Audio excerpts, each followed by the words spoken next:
சிரிச்சு மச்சம் ஒன்ன பார்த்து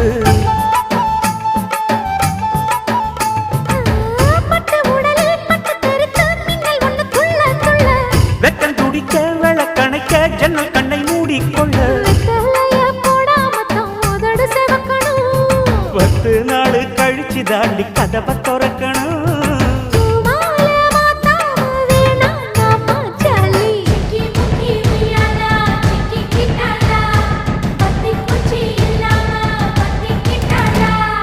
மச்சாங்கிட்ட முந்தானைய தந்து வப்பாளா